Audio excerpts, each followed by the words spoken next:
G'day everyone, welcome back to the channel. Today I've got a special guest, Neel Kolhatkar. Neel, thanks for joining me. Thanks for coming here. Thanks for having me. Now Neel, you've been all over my TV lately. Channel Okay. 10, I've seen you in Skit. Skit happens. Skit happens. Yep. You've been on the Street Smart. Street Smart, Yes. and you won another one. As far as I'm aware, it was just those two. And on the ABC Virgin Bush. I was on an ABC show called Virgin Bush.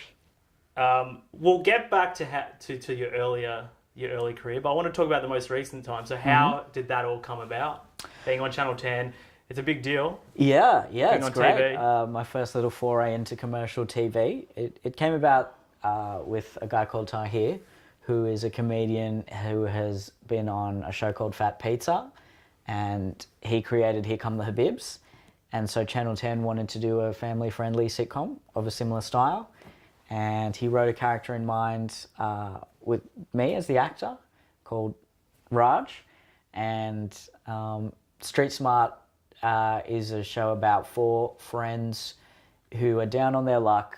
And they're a bit ostracized by the rest of society. So they decide to form a gang, but they're completely useless. So it's a family comedy about these guys trying to pull off their ridiculous schemes. So one of the schemes, for example, is trying to rob the $2 coins from shopping trolleys. There's one episode where we have it's called the train robbery episode, but we're actually robbing a sushi train. And it's just various schemes like that. Funny situations. The stripping episode. There was a stripping episode. I got down to my Dax and probably wasn't the best sight for a lot of people. It was the first episode as well. And so what happened in that episode is we were trying to rob the confiscated items room in a police office. And there was a retirement party going on at the time. They had ordered some strippers for the lady who was retiring. Oh, classic mix-up. Classic mix-up. And we then had to strip for a bunch of 50-year-old old ladies, fulfilling a big dream of mine. So you say Tahir, you became friends with him. How did you meet him and you knew who he was and he knew who you were? Yeah, so he's a comedian, and all the comedians tend to run into each other through live gigs. And I did a tour with him, I think 5 years ago now, called A Very Woggy Christmas. And that's how I met him. And then from there, we've always remained in a little bit of contact, and we've done a few other shows together, and I'm really thankful that this opportunity came about completely by him, and as a result, the production company that produced Street Smart also produced Skit Happens. So they saw me in Street Smart and they were like, hey, you were pretty good, let's get you in this other one. I mean, a skit show on Channel 10, you must have been pretty excited.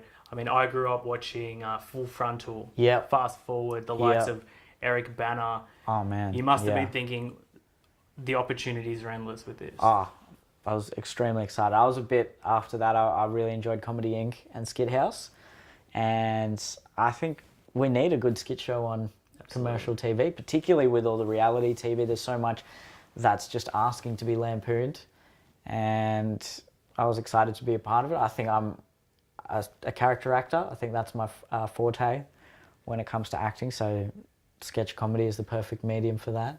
And were you involved in writing the skits? Personally, for this one, no, I wasn't. A lot of the actors did write one or two skits. I didn't. They declined a few of the submissions that I sent in. But I think if it were to go to series, there would be a collaborative process where the actors would be creating some of the characters. That's really interesting because I think myself and others, like when we watch these shows, we think, oh, they must all be working together, writing these things together. But yeah, it's quite interesting. Like I said, a few of the actors wrote some of the sketches, but otherwise there were a team of writers that wrote most of them. Now, it is 2018. Yes. It got a little bit of stick on Twitter. Did you anticipate that, knowing what the skits were, and were you prepared for that, or were you, sometimes if it is funny, those things can go unnoticed? Yeah, so we had a feeling when we read the script of this one particular scene, and it was satirising the Good Doctor, and in that show, the Good Doctor, he's autistic. So the sketch was the Good Hospital, where everyone's autistic, And as the actors, we were just told to basically mimic his tropes and his character, essentially. I thought it was fine. I personally didn't see a problem with it. Well, now that, because I've never seen The Good Doctor, and so out of context, if you're mimicking autistic people, yeah, I can see the offense there. But yeah, if the actual character who you're mimicking, then I see the context there. I think we were making fun of The Good Doctor. We weren't making fun of autistic people. Yeah, that makes sense. I think some of the criticisms I personally received were that our portrayal of autistic people was, not particularly sensitive. It was a caricature. Based on, a stereotype. But, I mean, we had a minute in the sketch. I mean, how nuanced and complex a character can we do in that short period of time? Look, I'm not too... I'm not particularly fazed by that sort of criticism. I think I'll definitely take it on board. I'm not going to say, I'm just going to deflect any sort of criticism. But in this day and age, as you said, it's 2018.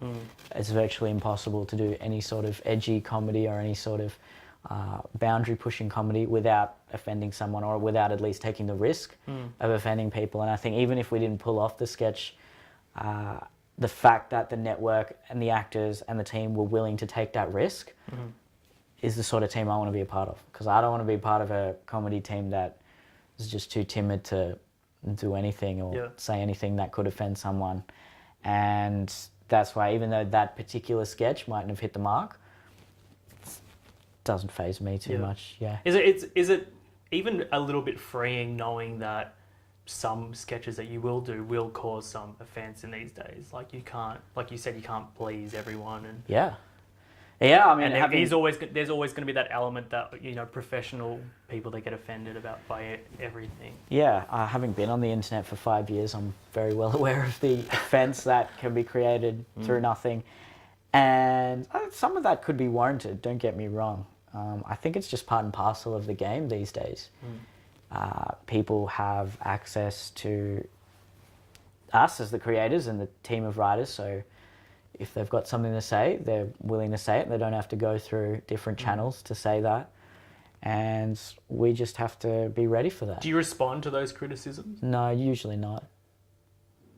Occasionally, very rarely I do, but usually. If they've said something completely dishonest or just verifiably false, I'll say something. But otherwise, I read them, I take them on board. And I'm not going to say they don't affect me. It's not nice when a bunch of people are telling you how you failed, basically, at your profession. But it's just something we have to accept in this day and age, particularly in comedy. Yeah. And I mean, it was a pilot, so exactly, it was there to experiment with. Exactly. See how far we could go. And I think the network might, I don't know particularly, but maybe the network were even thinking in terms of just reach and creating something provocative to initiate some noise and some controversy, because that really is what sells these days, and that's what gets people watching. Yeah, true. So I don't know. I'm just speculating that. When you say that, it makes me think of The Bachelor. And I just want to quick question: do you watch The Bachelor? I don't know. Okay. Is there something controversial going? Well, I mean, you've got it's up to me. Go even more controversial. You've got 25 women going after one guy. I mean, it's inherently in this day and age. I feel like they balance that out by doing The Bachelorette straight afterwards. True. All right, cool. So you're on TV. Yeah. Are you more recognisable in the streets? In your head, have you made it? Like, you tell your parents you're on TV. Surely you're making a bit of money being on TV, or is it just, part and parcel of your career? You're a comedian. It's normal to be on TV. It's normal to get the odd movie and things like that. Is it normal for you now? Or is it a big deal? It's more normal than it was, but there's definitely still a big sense of legitimacy that comes with being on TV, particularly on commercial TV. And I've found that certain people from particular demographics, mainly older demographics, suddenly you're solidified as a professional comedian in their mind, versus when you're just on the internet. I think there's still a bit of a disconnect from the professionalism that can really occur on the internet. In terms of the money, you'd be surprised. It's actually not as much as you would think when you're starting out. It's good, don't get me wrong, but by no means have I sold out, as some other critics have certainly vocalized towards me. And the money's not a big concern for me. I think being online, I've managed to sustain a full-time career quite comfortably, particularly for my age, for the last couple of years. So I think that's quite liberating. I'm in a position where I'm doing commercial TV because I want to do commercial TV, not because I need the money.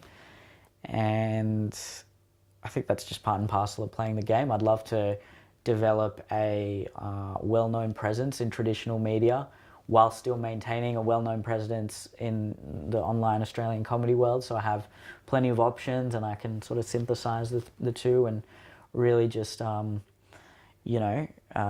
this kind of all-encompassing brand in the next couple of years. That's the goal.